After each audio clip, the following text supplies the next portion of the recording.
a place the rest of the world would benefit from knowing. Yesterday, we suffered a major gutting of our civil rights with the overturning of Roe v. Wade. I sat in the Arts and Science building with fellow Antiochians and trustees as the news came in, and while my heart sank, I also felt blessed to be surrounded by people who also call Antioch their political home and know the fight we have ahead of us to love and protect each other.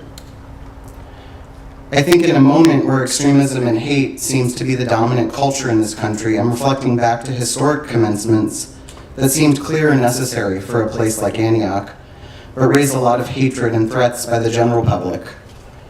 There was the Mumia Abu Jamal commencement. He's a black political activist and journalist who's still serving a life sentence and not given a fair trial and accused of killing a police officer. His commencement address was delivered by Leslie Feinberg, a transgender activist and writer.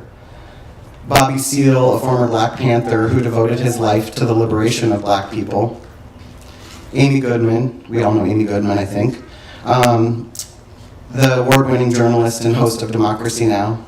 And this year's speaker, Emmett Schelling, a transgender man of color fighting in the state of Texas to keep transgender people safe from Texas lawmakers who will stop at nothing to continue harming transgender kids and their parents. I entered Antioch on the heels of a post-9/11, and U.S. imperialism seemed increasingly destructive and yet celebrated. And while we've seen, and most of you have grown up in a political climate fueled by hate and far-right extremism, you also have the added bonus of experiencing something only a few classes of Antiochians will ever experience. You navigated at least half of your Antioch experience in the midst of a global pandemic, and perhaps a true reckoning of societal power globally. And you've done it with a lot of grace. You've navigated internal ups and downs. You've remained steadfast in your commitment to Antioch's values and pursuit for justice. I hope you're able to see the transformation at the college you helped cultivate. There's now 2 voting student representatives on the college board of trustees. That's amazing.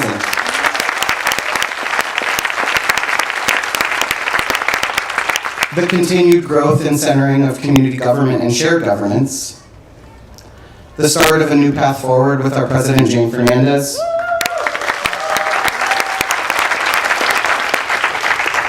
A visionary strategic plan passed just weeks ago. And just 2 days ago, the passage of next year's budget that allows for greater resources and transformation, which will be vital to the future of Antioch. You are acutely aware of the world you're entering, and your classroom, co-op, and community experience will be critical to the fight ahead. Today, celebrate and enjoy your last few moments on campus with the people who have not only become lifelong friends, but I imagine family. Once you're out in the world winning victories for humanities, you will often get a sense of nostalgia or longing for your time here. I encourage you not to lose that ever. Antioch has a way of staying in your life and guiding you when you need guidance most. Keep focused. Celebrate the people who got you to this day and always act for justice. With your brilliance in the world, I believe we will create a world that is led by Black, Indigenous, people of color. Right? Where abortion is a universal human right. Trans people are celebrated and have access to safety and health care. Native land is not only acknowledged, but our climate and culture is protected. Feminism will become a shared value we all have. Disability justice will be embedded in our culture. And workers' labor will be valued.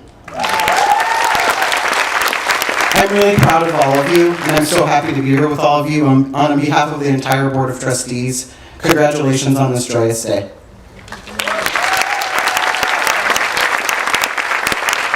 I have the honor of introducing David Kammler, our Vice President of Academic Affairs.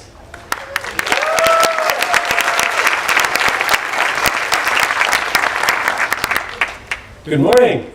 How are you? Happy? Yeah, I promise I'll be quick. So I'm David Kammler, Vice President for Academic Affairs and Associate Professor of Chemistry. It is my honor to introduce two members of the class of 2022 who will share their own reflections on their unique Antiochian experiences with great joy and pride and a lot of gratitude. I introduce our two speakers. Asher Rusk.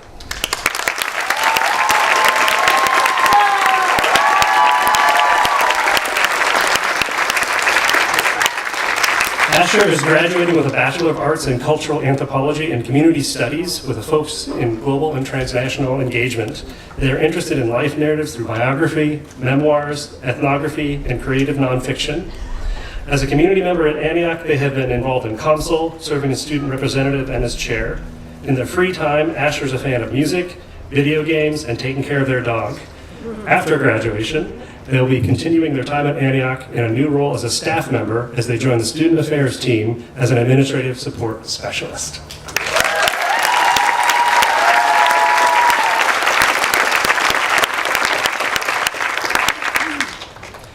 Delaney Schlesinger-Devlin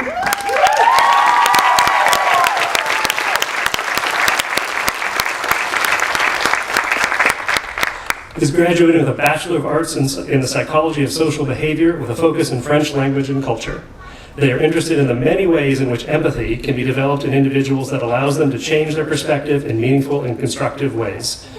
Thank you. In addition, they are interested in how books can expand the understanding of the world around readers and allow them to learn as well as be entertained. In their free time, they work on community council, enjoy printmaking and reading any and all books. Their plan is to pursue a master's in social work at the University of Illinois.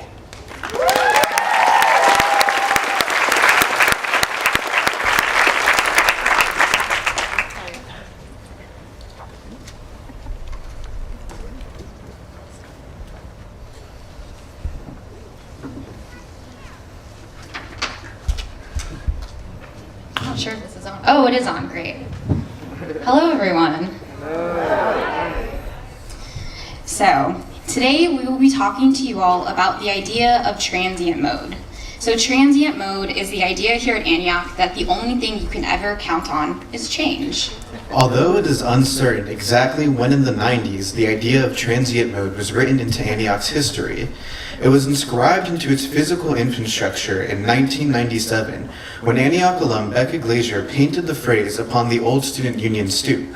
As an art project that has since found much resonance within the Antioch community, it speaks to a common experience by those who find their way to our common space. Things here at Antioch are always changing, more so than at any other college. That is the nature of our unique institution. We see constant ways in the way that things are run here. The systems of our education, our peers who are cycling on and off campus as we go on co-op. Being transient means allowing yourself to change with your world. Each term at Antioch is a new lived experience. Given our transient existence, being tasked with writing the speech is difficult because it is forcing us to take a pause and a snapshot of who we've become and where we've come from over the last 4 years. So before we talk about where we're all going, the two of us are going to talk about where we started and what we're doing right now.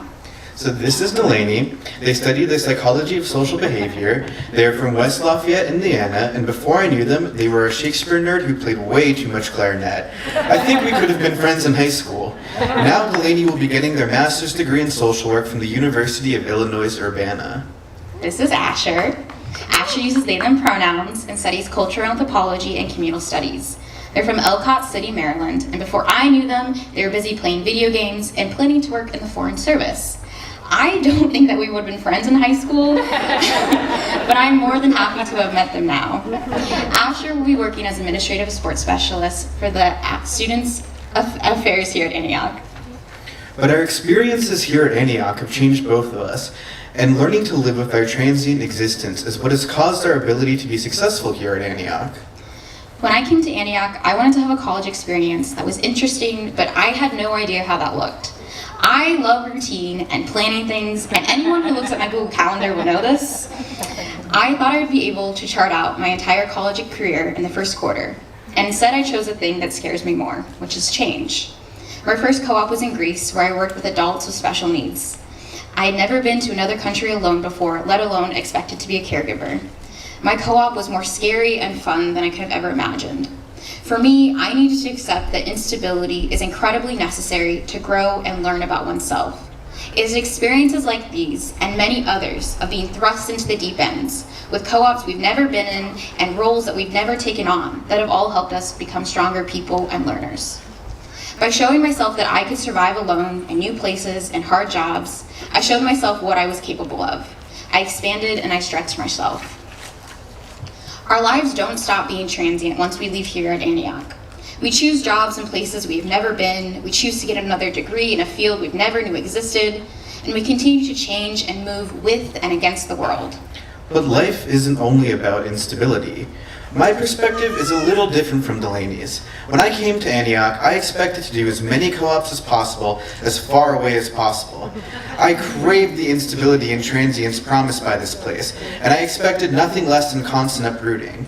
It wasn't until I found our community that this changed. I ended up co-oping on campus one term, and I ended up spending my last 2 co-ops in the same place, spending 8 months in an intentional community in upstate New York, where I had the same routine every single week. I learned that I could live with routine, and although change is good, in this turbulent world, we are able to carve out places for ourselves to create our own stability. Of course, this relies on a great deal of material privilege, but I hope to use my future to help others to have opportunities to take their own autonomy in creating their own space in this world. Transient mode means going out into the world, being ready to be thrust into the deep end, and trying new things. Constantly ready and excited for the change that is around us. But there's a part of the phrase that we are forgetting. The full quote from the student union originally reads, "Transient mode, home." Over the last 4 years, there have been one constant, our home here at Antioch. Although the world is changing, something that will always be near and dear, and as bad and good it is for some things to be temporary, the same applies for things to be permanent. One of those things has been the community that I found here at Antioch. During these past 4 years, we have made friends that will last a lifetime, we have met mentors that will have permanent impact on us, and we have found a sense of confidence and identity within the Antioch community. My first year at Antioch was a whirlwind of adjusting to college academia, people, and the community.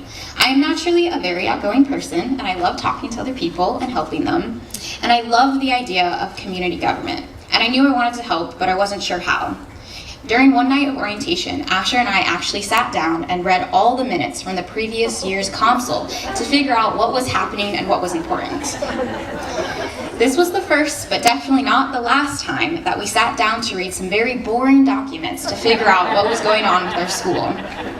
During my first year, I was very nervous to share my opinions and thoughts in class and in community. I felt out of place and like I was not quite prepared for the intellectual caliber that was asked of me. Over the next 3 years, this changed due to co-ops and guidance from my advisors like Jennifer Grubbs and Teo, and general support from Beth Barnes. At the beginning of this year, Asher approached me with the idea for running for Council, the last shot I would have to do it. And even though I was incredibly uncomfortable, I chose to do it. Community governments is part of what makes Antioch Antioch. Participating in it, showing up for community in very specific roles, and trying generally to pay attention to what is happening has not only been challenging but a rewarding experience. Antioch is Antioch because of how we care and how we are passionate about our ideas. I think for me, being on Council allowed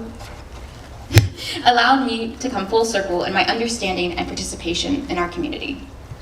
As someone inclined towards anthropology, I've always been one to think about identity, community, and belonging. In high school, I never had much of a school spirit, and the idea of identifying with a school sort of seemed off to me. As well, when I first imagined going to college, it was just another thing I had to do, sort of like a step between adolescence and adulthood. As I progressed through Antioch, however, that changed. I was able to gain a knowledge of the history of Antioch, learning that I was now part of a historic institution with a long track record of creating extraordinary alumni. Through all the members of the community, staff, faculty, and students, I was able to feel like I was part of something bigger than myself, a project in construction or a work of art perpetually in creation, as we all work together to define what is Antioch now. And with this graduating class, with my peers celebrated here with me today, I'm able to look forward to the future and ask, what are we all going to do? What can we all accomplish? And I know the answer is grand. And our long history and the work of defining who we are And in these questions of who we will become, I have found an identity with this community, and I am proud to be an Antiochian. And even when I wake up tomorrow, or in 2 years, for better or for worse, I will still be an Antiochian. Coming to Antioch was a big choice for both of us, and not one that we took lightly. But once we were here, the choice to belong to this community, especially the Antioch community, was an easy one, and it will be a choice that will stick with us forever. Transient mode, home. Life may be turbulent, and it may feel like you'll always be driven by everything except yourself. But what we want you all to remember today is at the end of the day, sometimes you can choose what becomes permanent.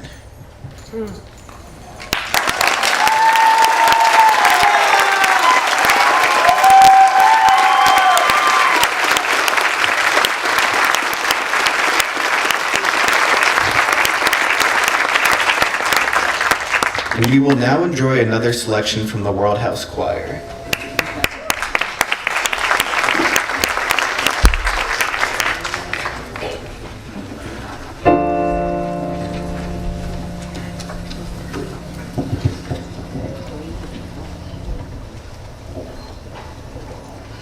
One day, when the glory comes, it will be ours, it will be ours.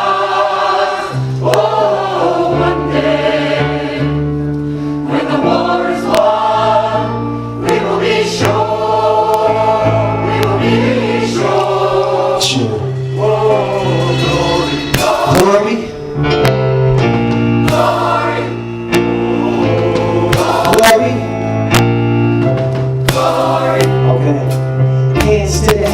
No man, no weapon. Formed against, yes, glory is destined. Everyday women and men become legends. Sins that go against our skin become blessings. The movement is a rhythm to us. Freedom is like religion to us. Justice is juxtaposition to us. Justice for all just ain't specific enough. One son died, the spirit is revisiting us. True and living at us. Resistance is us. That's why I wrote to sell on the bus. That's why we walk through Ferguson with our hands up. When it goes down, we warming the man up. They say stand down, and we stand up. Shots, we on the ground. The camera panned up. King pointed to the mountain top, and we ran up.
up for the graduates one time.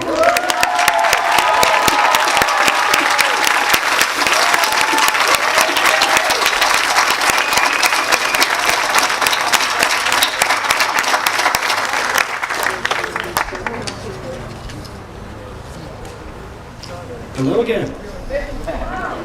We still good? We still happy? All right. I'm so excited for us to share this opportunity to recognize Antioch College's faculty and staff who have received excellence awards from the Strategic Ohio Council on Higher Education, also known as SOCHE. Awards may be won for one of 3 different categories for faculty and 3 different categories for staff. First, the SOCHE Award to faculty for excellence in teaching, research, or service. The winners were selected through a process of community nomination and peer review by a selection committee comprised of tenured and long-standing faculty colleagues at Antioch College. Receiving the Excellence in Teaching Award, Professor Forrest Wright, Assistant Professor of Visual Arts 2D Media.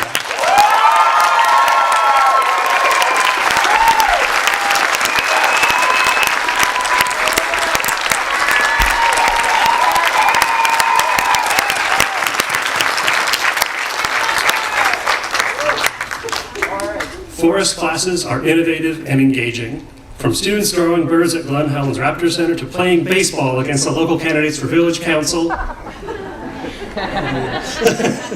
and Mayor of Yellow Springs. He skillfully teaches and learns in action. His strong design and artistic practice is expansive, engaging, and experimental. There's a tactile closeness with his art, and his students are invited to discover a world of their own authentic artistic practice. Receiving the Excellence in Research Scholarship Award, Professor Jennifer Grubbs.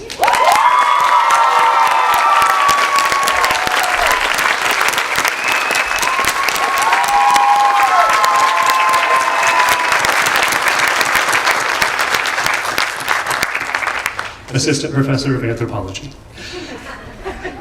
Jennifer's research emerges from an activist scholar model of engaged ethnography and blended mixed methods that make her work relevant to students interested in changing the world, not just through the themes she explores as an anthropologist interested in undoing structural violence, but because of her applied methodologies and her commitment to community-based research and teaching.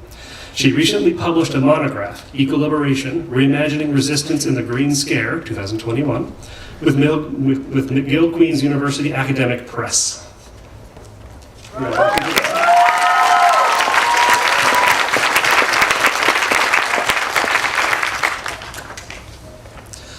Also receiving the Excellence in Research Scholarship Award, Associate Professor of History, Dr. Kevin Magruder.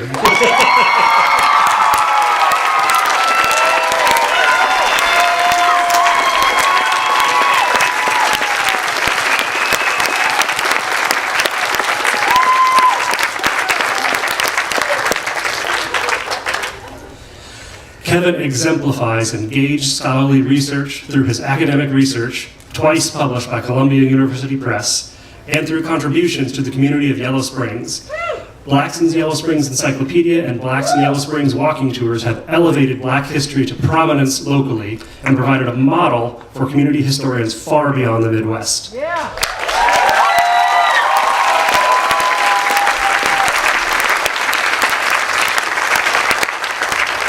His work has focused on intergenerational sharing of history and story, passing knowledge from elders to the younger generations.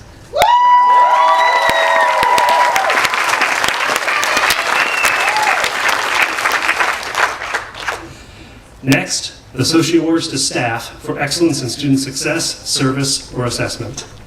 The winners were selected through a process of community nomination and peer review by a selection committee comprised of colleagues at Antioch College. For excellence in student success, Beth Barnes.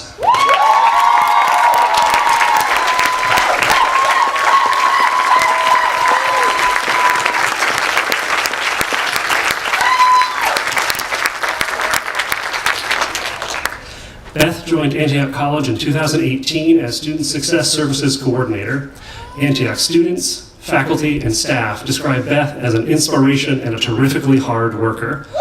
From her contributions to Thrive, Antioch's first-year student support program, to her leadership in the college's first care team, Beth engages in a variety of ways to support Antioch students, often using her experience as a teacher to connect with Antioch students and faculty. Most importantly, Beth is known for consistently putting students first and working tirelessly to increase student support on campus.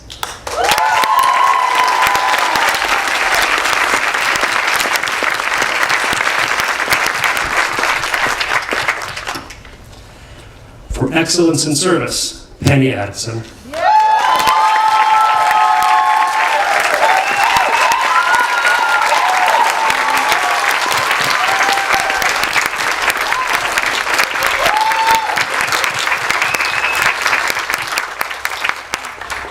Penny has shown steadfast dedication to her work and to the college community through her focused attention into cleaning, caring for, and improving our college spaces. For example, before an accreditation visit, she scrubbed under the heat registers by hand and touched up ding doorways in the president's office. Because that's just what she does, y'all.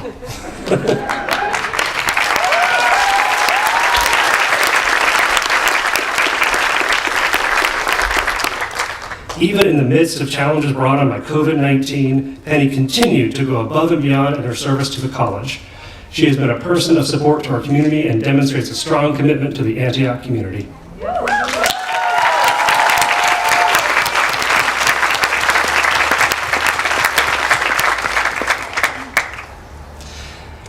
And for excellence in service, Joshua Miller.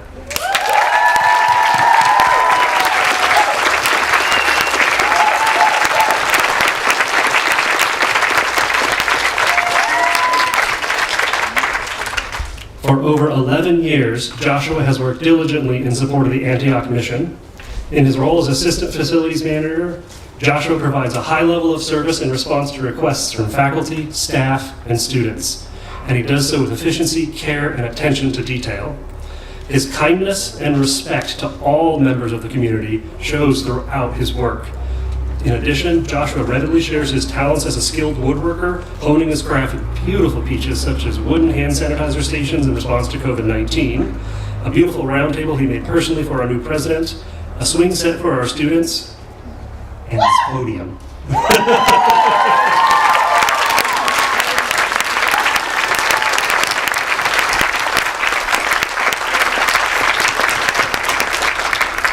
Congratulations again to all of our award winners, and thank you so much and sincerely for everything that you do.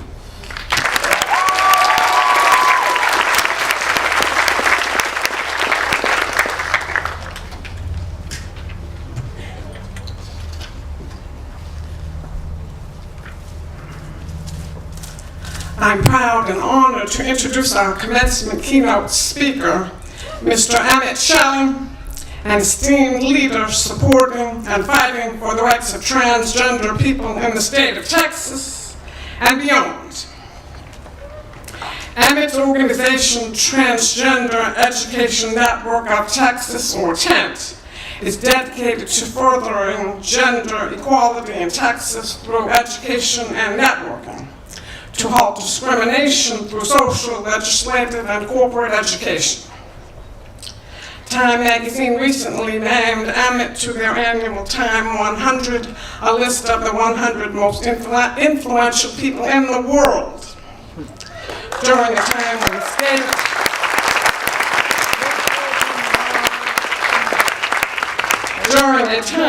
when the state of Texas is systematically legislating against trans people and their supporters. I'm so proud and honored to have Mr. Emmett Schelling as a commencement speaker.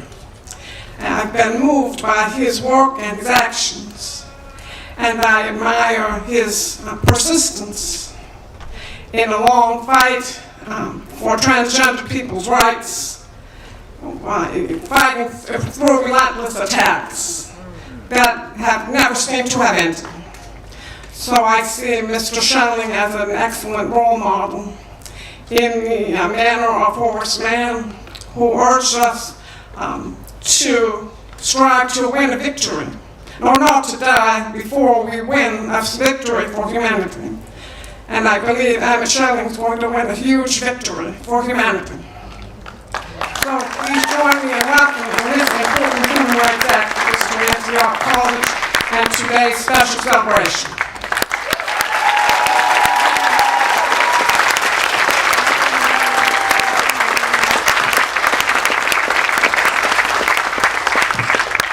Thank you for the kind words. I really appreciate it. However, I think it'll be a victory if I get through the speech. So, good morning, or afternoon, I guess. I want to first make sure that I thank the faculty, the Board of Trustees, staff, and alums for having me here today. But most of all, I want to thank y'all, the graduating class.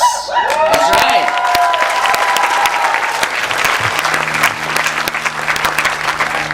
So when I started researching that I was going to have to give a speech, in the Google search, it let me know who else was giving commencement speeches. So I'm sorry for y'all that I am not Taylor Swift, not Tim Cook, a few other people that maybe you probably know. However, my hope is that I can be an unexpected messenger of truth for all of you today. As we wish the graduating class the very best as they embark on the next chapter of their journeys.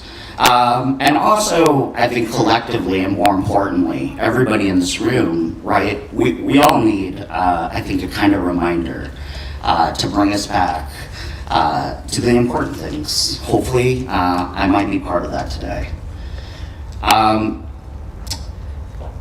I want to talk a little bit about fairness, and I want to talk a little bit about equity. Because right now, y'all, I don't need to rehash what y'all went through, right, in your last 4 years, unless you want me to talk about the pandemic. I don't know, I can. But there's a collective conversation right now about what is fair versus what needs to be done.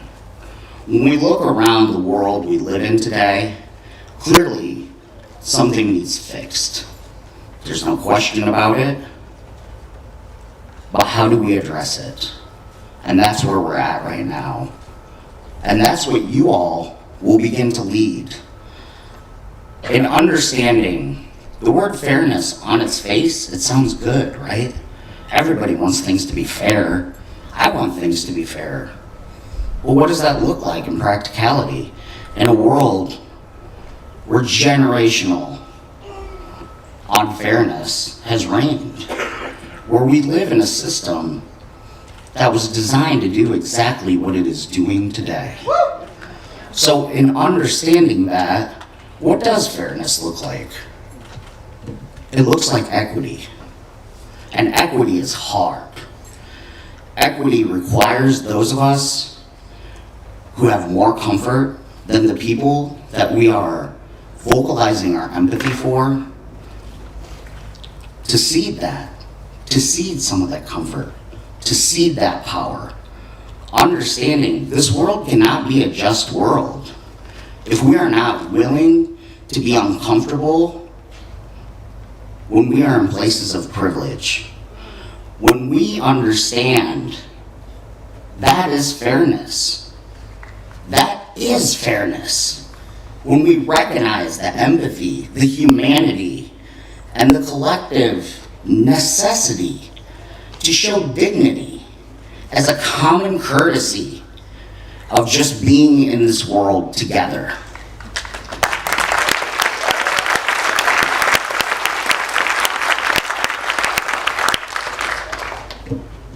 In my research, I also found out that y'all were, your first leader, I believe, Horace Mann, was considered a reformer. And reformer to me, I don't know, it's a whitewash version of, I think, activism, right? And when I look at that, right, reformers in history, not always great. Not always. I don't know a whole lot about Horace Mann, so no comments there.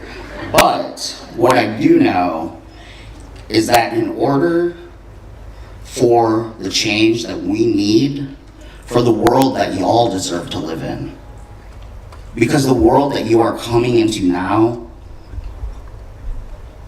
I am sorry. I think I'm 41, yes. the time we're in now, when I look back, I think I should have done more, and I should have done it sooner. I should have pushed myself into places of discomfort to understand what I could do to help the people I love, to help the people I don't even know that are impacted by this. We have a funny idea that we have to have a connection, right, in order to be moved. I think in my work, right, the thing I hear the most is, I don't know anybody trans. I don't know a family with a trans kid. But this last thing, it really got to me. And I thought, and when I hear that, I'm like, I'm happy or moved, right? So like, as much internally as I want to be like, you didn't realize that a while ago, trans kids, not good. Black trans women, worse. So if you have not like been listening, and this is the time you're coming, I'm not sure, But at the same time, I have to recognize I'm the same person. I look back and I think, should have done more. Could have been better. I grew up in Ohio. I grew up in the northwest corner, right up against Indiana and Michigan. And this is my first time back since moving to Texas. And when we were trying to figure out, okay, where do we stay? Because I don't really want to stay in my town of 4,000 people. It's not my thing. And looking, there's a safety component right now, right? That's a reality for people. There's a safety component, simply being as we are and existing in this world. And so when I looked, I was like, my kid, who's 23, was like, Dad, did you know all the towns around us were sundown towns? And I was like, yes. Why do you think I don't want to go back? But in understanding that, right, those are the things that are in our face, right? And so when I look back and I think in those conversations where like my first reaction is, man, irritation, And then my second reaction is understanding. In order to address what is in front of us, we have to be laser focused that it is time to bring as many people as we can with the right intention. And the second part is what gets tricky, because human beings, we're funny, and we're pretty messy. Oof. And so when you think about what does that look like in context, for me it's been, and I'm gonna go back, I was born in Seoul, South Korea, adopted into this family, very, very white, middle of nowhere, middle of cornfields. But my mom, being very religious, would always tell me, and it's something that's continued to guide me, that people expect to hear messages in a big booming way, right? In this context, she was talking about from God. But she really pressed into me. It's the still small voice of God. That's the one that you need to listen to, because that is the one that is deeply connected to you. That is the one that outside influences, if it is deep enough in you and you understand that and you can listen, you'll know what that means as you go forward. It's understanding that when we say justice, we have to have a very succinct idea of what that is. So when I say I'm fighting for trans people, I'm fighting for trans kids, that means the people who are my people that are the most impacted by the multiple factors that make us who we are. Like trans people, who it's this assumption, right? Like the most interesting thing about me is being trans. I'm like, well, I'm a pretty boring guy, so maybe. And I thought about it, and I was like, no, this is an issue, right? We have to understand, if we do not see people as a whole, as aside from the major factor or factors that are impacting that individual and their ability to just be. I'm not even talking about succeeding at this point. I'm talking about existing.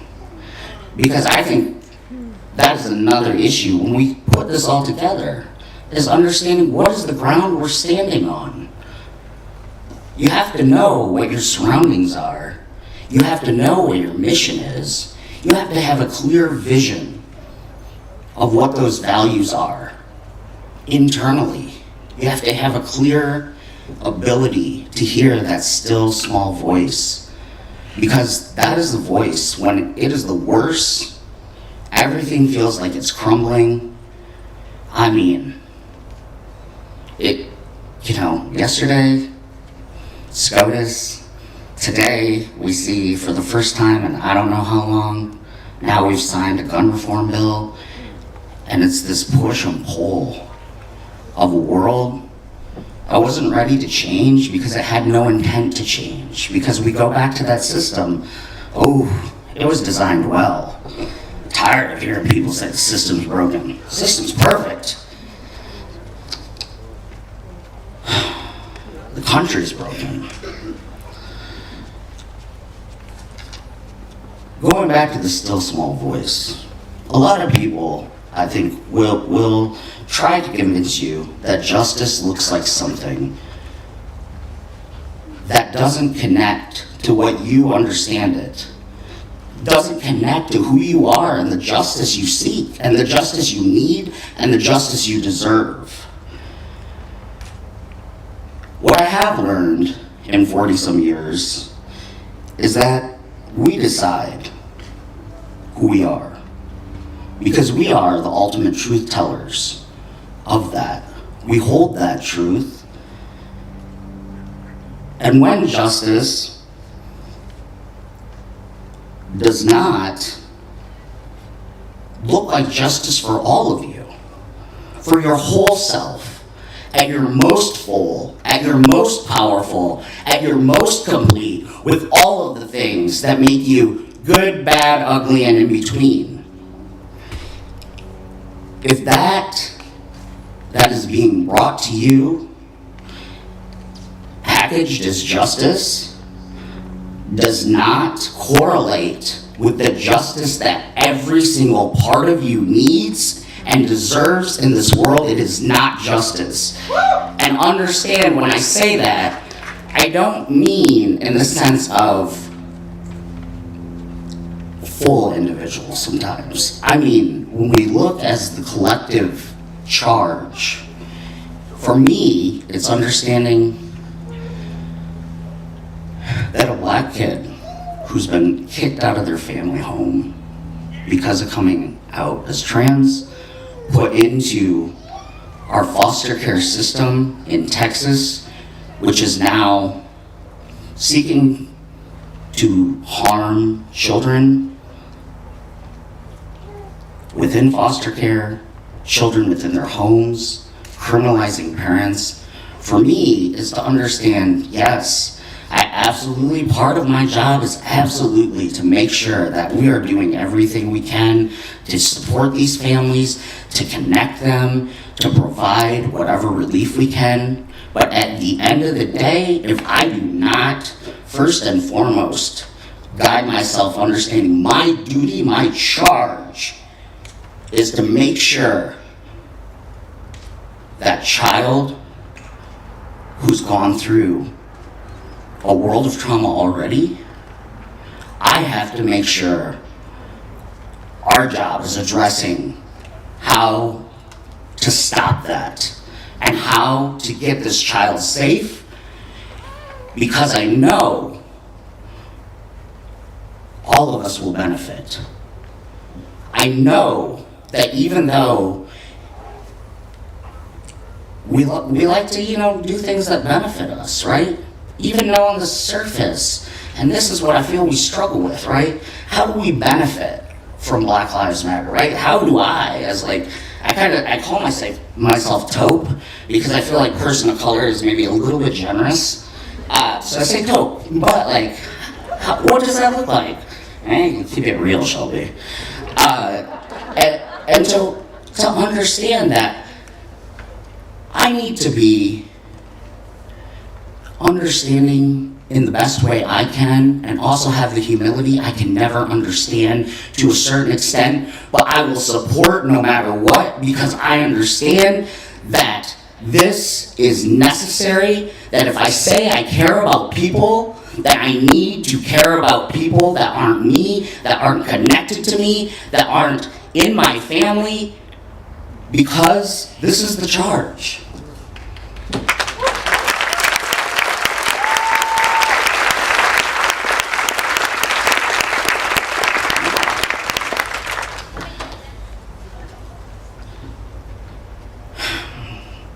The other thing I want to talk to y'all about is trauma. Because I looked up, I did my research as much as I could, and I found the student paper, the record.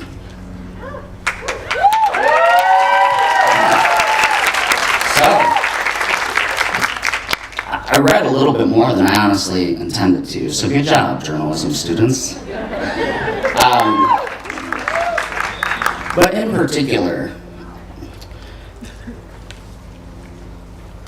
I was really trying to understand who this class was.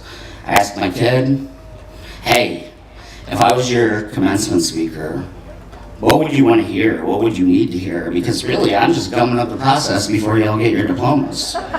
So let's make it worth something, right? And what would you need to hear from me? Alex was like, don't bullshit them. We're tired of being bullshit.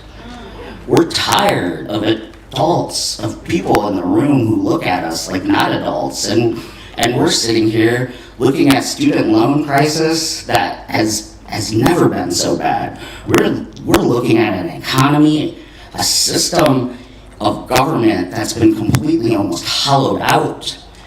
And we're looking at a climate that has been worse than it's ever been before. We're looking at a world that looks nothing like the world you came into, and you need to understand that. And I was like, oh, maybe they should talk to me. And I'll sit and listen afterwards. But the thing about trauma that I have experienced a pretty good deal in my lifetime. All of those scary statistics that you hear about being trans, right here. And I've been wrestling with this because I know young people are overwhelmed with the amount of trauma y'all have experienced, y'all have bore witness to. And at the same time, what I'm realizing is it's creating us to be so trauma averse, we forget that trauma is part of life. It is part of this human experience. But what is not and should never be is trauma that's manufactured from others to hurt people, right? When we think about that, right?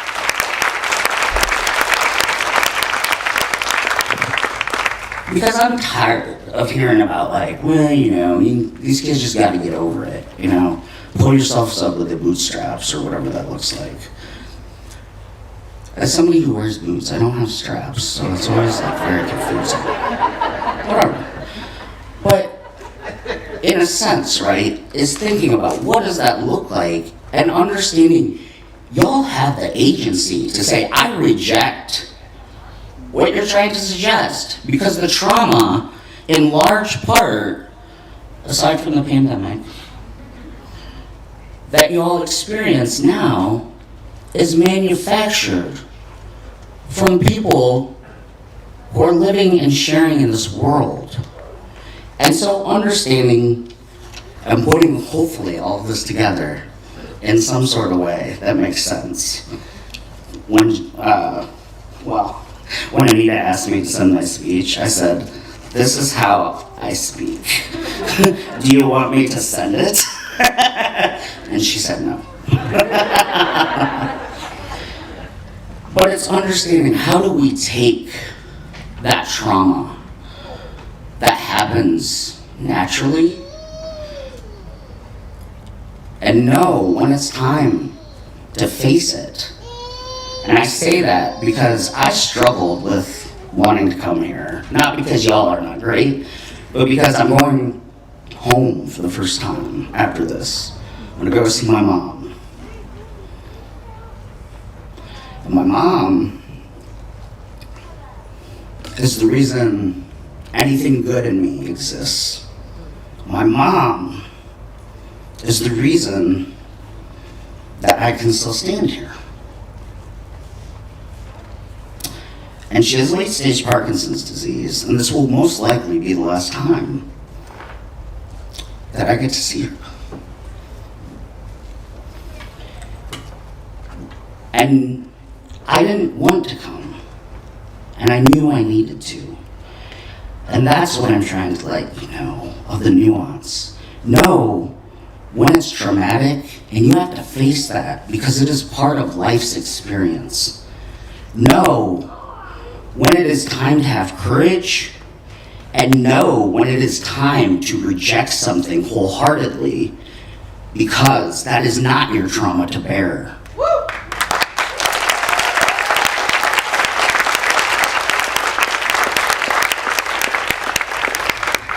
No, coming into this world, y'all know more than I ever did at this age. And while you're facing a world that I never did, you are smarter, you are more interconnected, you are better iPhone picture takers. My fiance says I'm real bad. Maybe somebody can give me a tip. But you are literally the future we need. You, simply as you are in front of me, you're the solution. Stand in that. There's no journey there. You're already here at that journey. You are young, you are educated, and you are equipped with an understanding of what the mission that you want to achieve in your lifetime is. And over, what I hear from young folks alike is simply they just want to create a world that can be existed in, which is a tall order, and at the same time is one that when we look around, you are literally the ever-changing evidence that what you are seeking to achieve, you have already begun, you have already arrived, and now is understanding how to take all of the tools and all of the power and all of the stubbornness, y'all are stubborn, whew, and put that towards achieving it. Lean in hard to the people that love you fiercely. Lean in hard to the people that tell you the truth with kindness and love. And stay away from the people that say, well, I just want to be honest with you.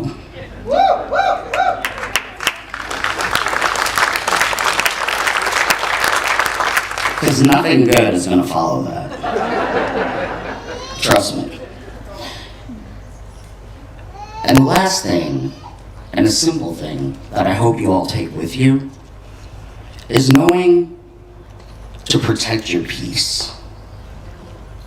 And why I say that is because I'm learning that right now. In order to be in this world, in order to show up with the kindness that I try to and sometimes fail, right? Of knowing what that takes for me to show up, most importantly, as a father, as a fiance, is learning what that means, what no means. what protecting your space means, protecting your life. Not everybody who, wants to be in your life needs to be in your life. That's just what it is. And at the end of the day, when we we put it all together, in order to achieve the world that we are seeking to, you first must protect your own peace. You first must make sure that you are well enough to address what's happening.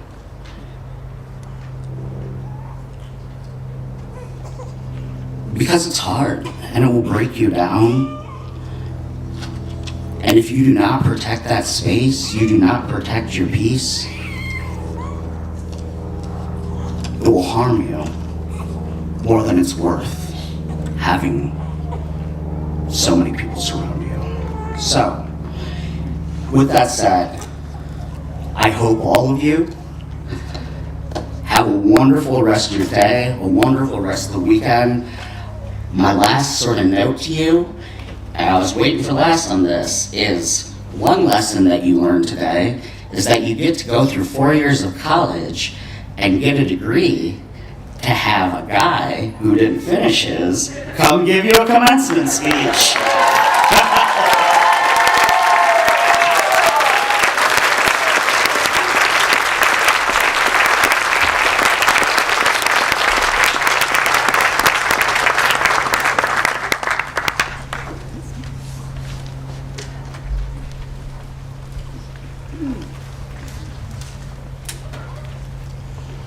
Will the candidates for the Bachelor of Science degrees please rise?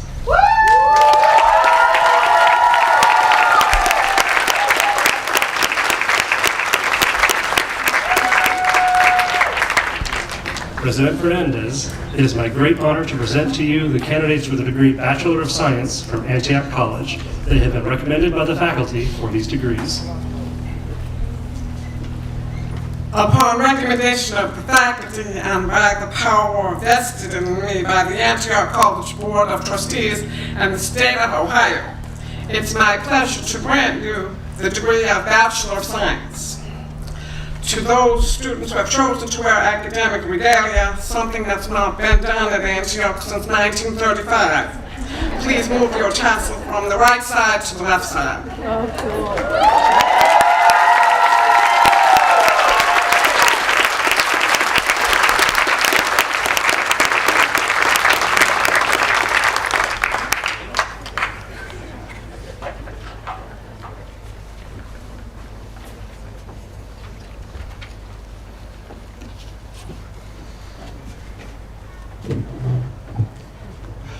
Just want to take a moment. It's a big deal. I'm Bill Fox, I'm Dean of Students, and it's a privilege to call these names. And thank you for welcoming me into this community. This is my first commencement, as well as President Fernandes. So thank you so much. Are we ready? Okay, let's do it. Let's do it. Cadet A. Brockington, in absentia, self-designed major, biomedical anthropology.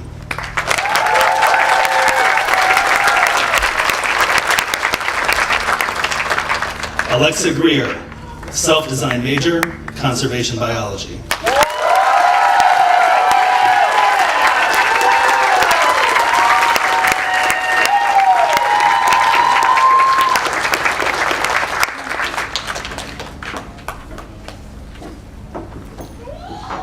Noah Greer, self-designed major, biomedical science, summa cum laude.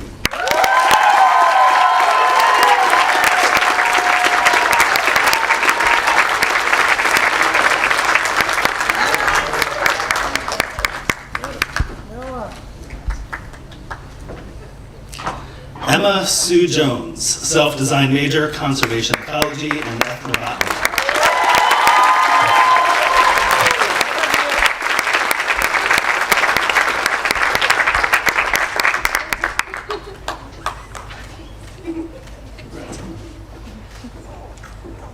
Congratulations, Emma.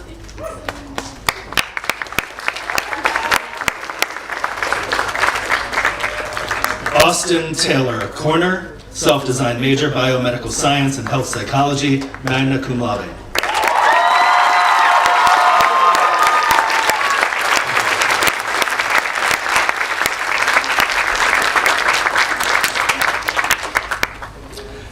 Kazimir Kowalski, self-design major, ecology, summa cum laude.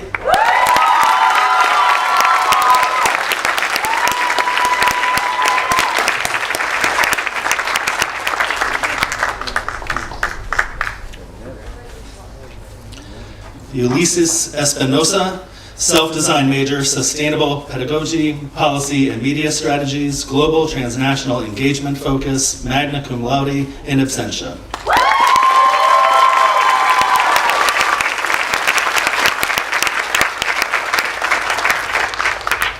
Jasmine Bree Timister, self-design major, psychological, social, and biomedical sciences, summa cum laude.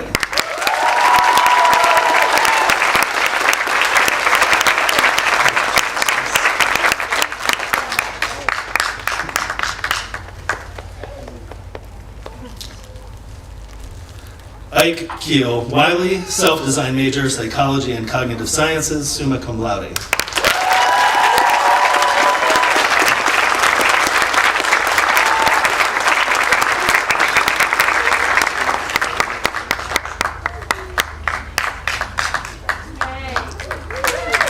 Maya Ziegler, self-design major, biomedical science, summa cum laude.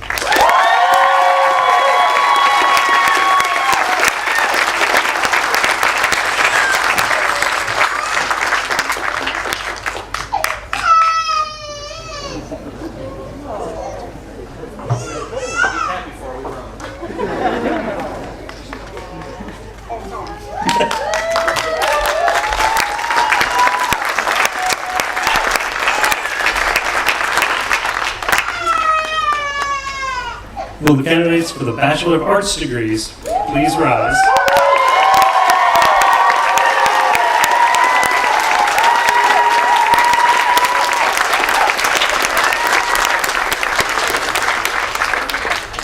President Fernandes, it is my great honor to present to you the candidates for the degree Bachelor of Arts from Antioch College. They have been recommended by the faculty for these degrees. Upon recommendation of the faculty and by the power vested in me by the Antioch College Board of Trustees and the state of Ohio, it's my pleasure to grant you the degree Bachelor of Arts. Those students have chosen to wear academic regalia, please move your tassel from the right to the left.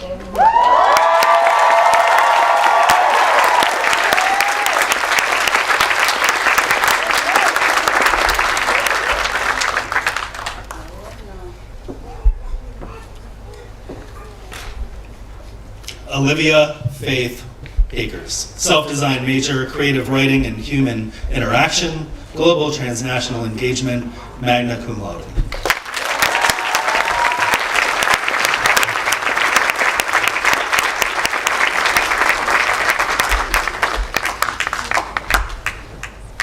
Levi R. Brown, in absentia, self-design major, political socialization and radicalization.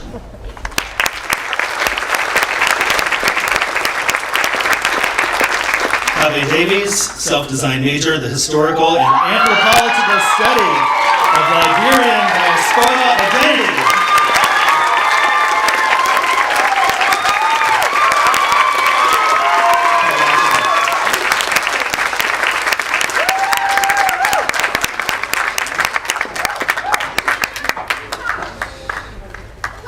Tavanel Savannah Dodd, self-design major, psychology of social well-being.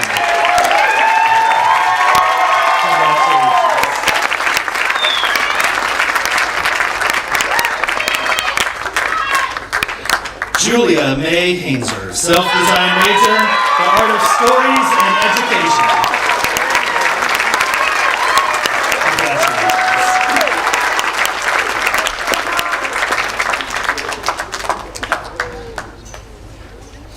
Akili Mosi Hayden, self-design major, community psychology, healing through a Black lens.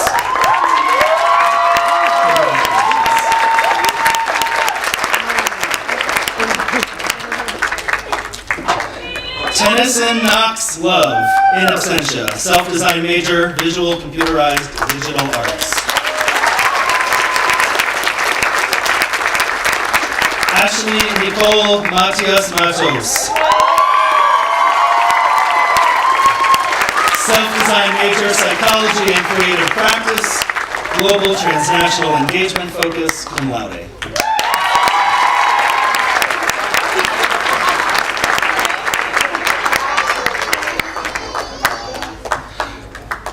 Jordan Miller, self-design major, justice studies and political economic theory.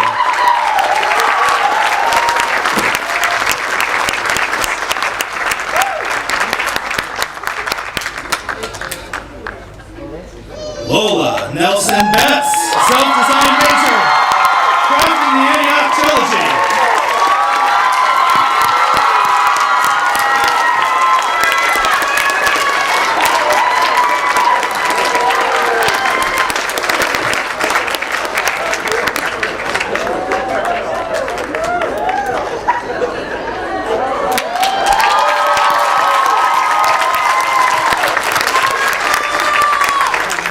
Lexi Payton, self-design major, critical pedagogy and creative writing, summa cum laude.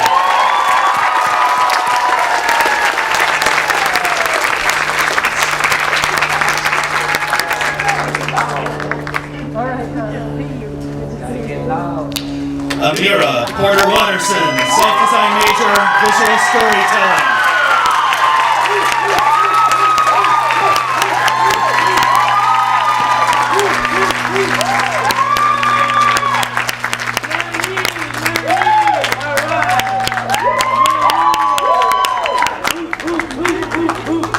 Maria Nieves Ramirez, self-design major, communication and media studies.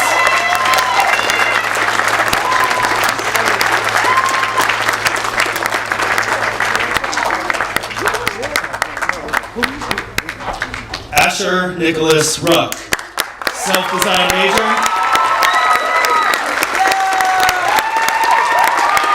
cultural anthropology and community studies, global transnational engagement focus, cum laude.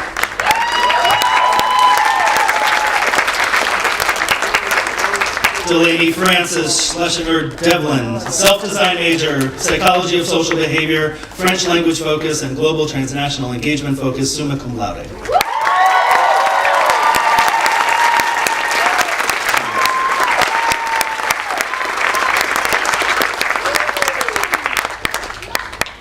Sophie Singer, self-design major, environmental education and interpretation.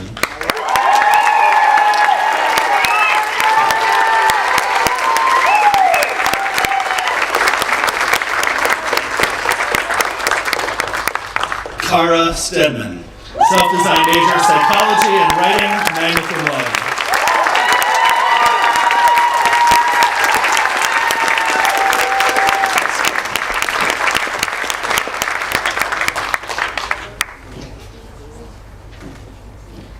Isabel Juniper Wan, self-design major, history and narrative writing, magna cum laude.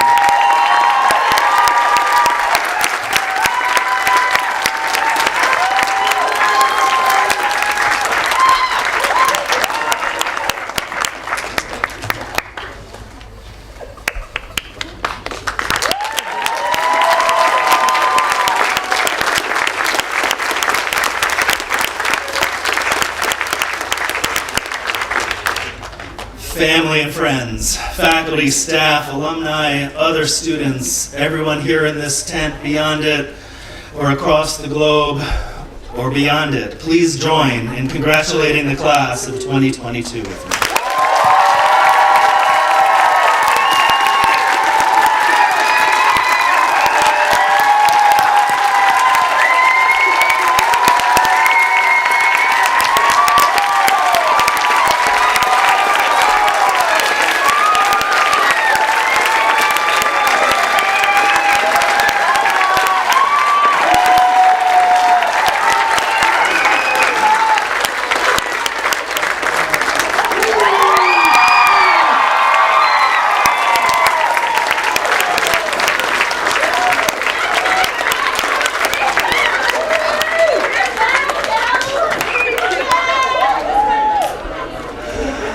That was fun to watch from up here. It is now my pleasure to introduce Tony Dosick, who will welcome our newest alumni.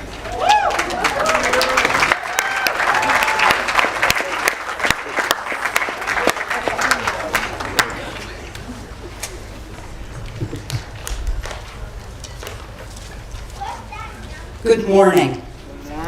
My name is Tony Dosick, and I am the president of the Antioch College Alumni Association. On behalf of the 20 members of the Antioch College Alumni Board, who represent 15,000 Antioch College alumni, welcome. What joins us all is a thread of mutual connection, a sense of shared values and mission about what it means to be a graduate of a liberal arts college like Antioch, to think critically and to link that thinking and learning to action and commitment. We come from different times. I'm a 1967 graduate, and you are 2022 graduates. But we share so much.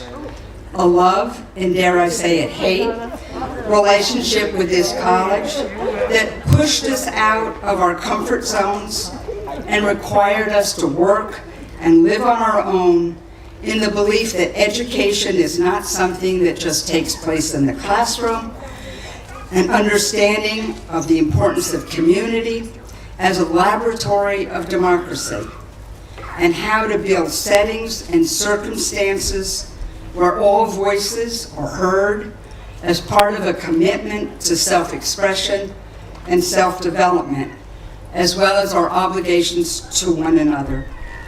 A chance to build our own education, which even in my day was possible as I combined political science, sociology, and history. I'm truly honored to be with you on this special day. Now go off. Now, more than ever, we need you to use your Antioch education to win those victories for humanity. And welcome to the family of Antioch alumni.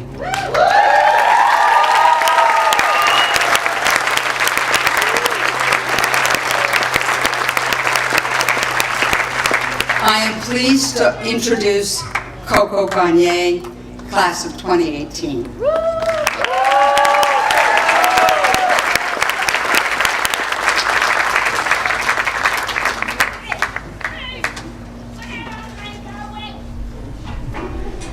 Hi, everyone. I'm really grateful to bear witness to this occasion today. I graduated with the class of 2018 and just finished up my term as Antioch's first community manager since the reopening. And as I said when introducing myself to some folks last night, now I just like to hang out, so here I am. Jane asked me to say a few words as one of the people who's enjoyed the gift of coming to know many of you well. I'm speaking to you today in earnest as someone who's experienced the gravity of Antioch, both as a student and as a staff member.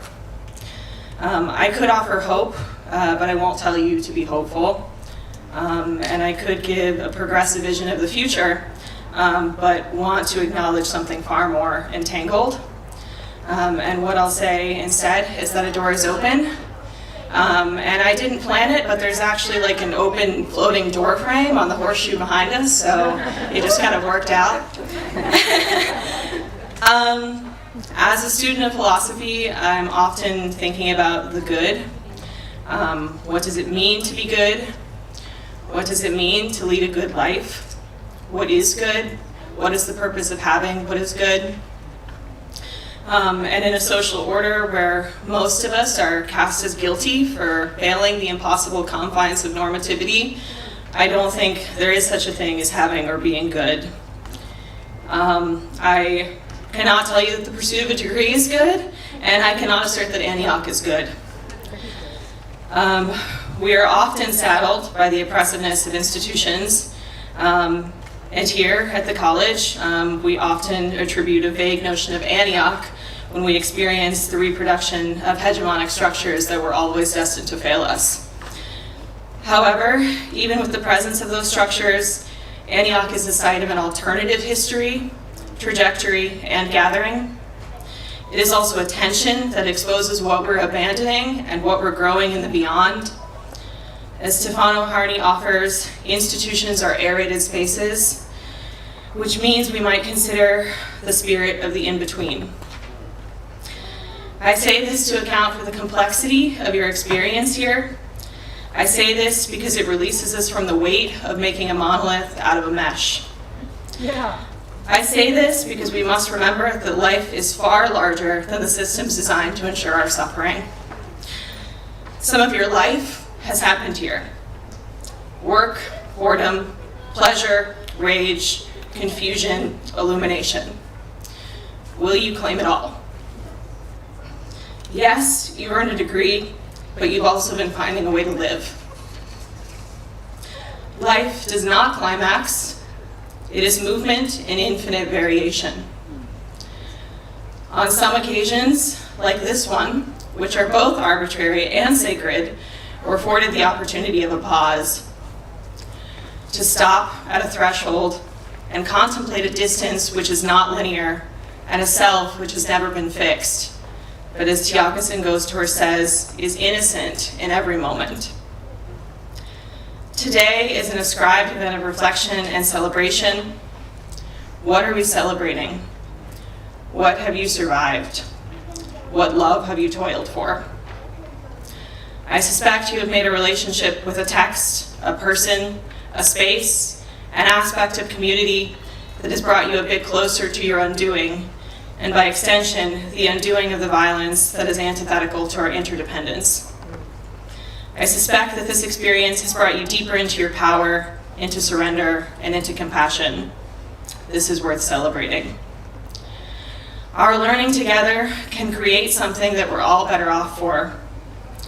Radical learning, which occurs in the classroom, in the cafeteria, in the Glen, in the OKL, on co-op, with our friends, with strangers, or in solitude, is an open process that connects us to our deepest pain and our deepest longing. Our learning is a labor that can bring a bit more ease to the struggle. I don't know how to talk about wholeness or completion, and yet in the same breath I recognize that things end.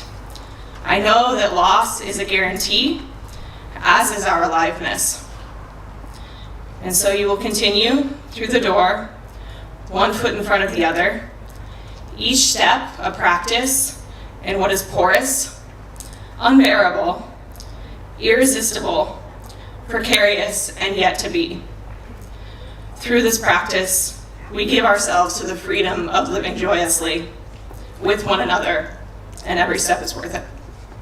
Thank you.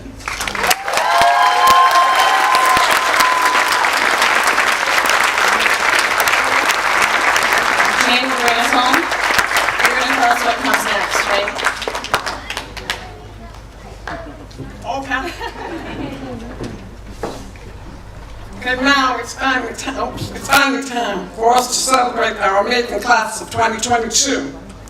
We have individually and collectively learned so much from them, and for this we are grateful. We believe in their commitment to win victories for humanity and graciously accept their plea for us to do the same. Please now just wait for a moment and follow after our procession out of the tent, where Yellow Springs Village Manager and 206 Antioch College graduate Josue Salmeron will lead our graduates to the mound for a short traditional ceremony. And we'll have a recessional will be played by the World House Choir and Dr. Catherine Roma.